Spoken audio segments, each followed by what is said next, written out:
Hey guys, welcome back to my channel Serina Jahan. সকলে কেমন আছো? আশা করছি অনেক ভালো আছো এবং আমিও অনেক ভালো আছি। তো এখানে দেখতে পাচ্ছ বাড়িতে ছোট্ট মতো টবে একটা ফুল গাছ লাগানো হয়েছিল। একটাই গোলাপ ফুটেছে, এতটা সুন্দর লাগছে, আমি ভাবলাম ক্যামেরা বন্দি করে রাখা যাক। এদিকে আমার অ্যালোভেরা গাছগুলো কিন্তু যথেষ্ট মোটাসোটা হয়ে গেছে। আজকে আমি বাজার থেকে মাছ নিয়ে এসেছিলাম, সেটারই একটু ভিডিও করেছি বাস, বাট রান্নাবান্না কিছু সেরকম দেখানো হয়নি।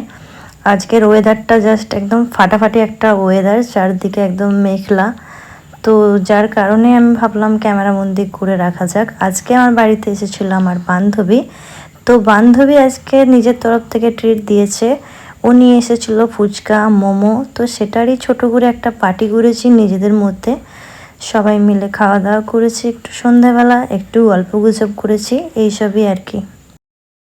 যেহেতু ফুচকা মানে বাচ্চারাও খাবে, যার কারণে আমি বলেছিলাম ফুচকাতে একটু ঝাল কমিয়ে দিবি, কিন্তু ও তার উল্টোটা করে নিয়ে এসেছে। এত পরিমাণ ফুচকাতে ঝাল দিয়েছে যে বাচ্চারা তো তেঁতুল জল খেতেই পারে না, আমরা পর্যন্ত খেতে পারিনি। আলু মাখা পর্যন্ত প্রচুর পরিমাণে ঝাল, বাট দেখতে অনেকটা লোভনীয়, কিন্তু খেতে অনেকটাই কষ্ট হয়েছে।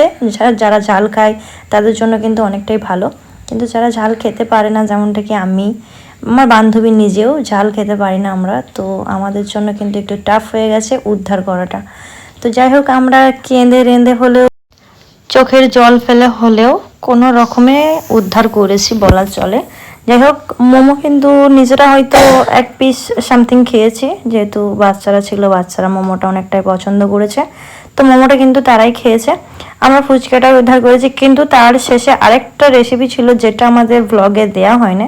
আমরা কিন্তু শেষে এইসব খাবার পরেও আবার একটা মুড়ি মাখা করেছিলাম, সেই মুড়ি মাখাও খাওয়া হয়েছে, ওটা ব্লগে অ্যাড করা হয়নি, মানে ওটার ভিডিও করা হয়নি। যাই হোক, অনেকটাই মানে আমরা আনন্দ করেছি, ছোট করে পার্টি হলো। আর বান্ধবী বিরাট কিছু দূরে থাকে তা না, বান্ধবী মানে পাশাপাশিই থাকে।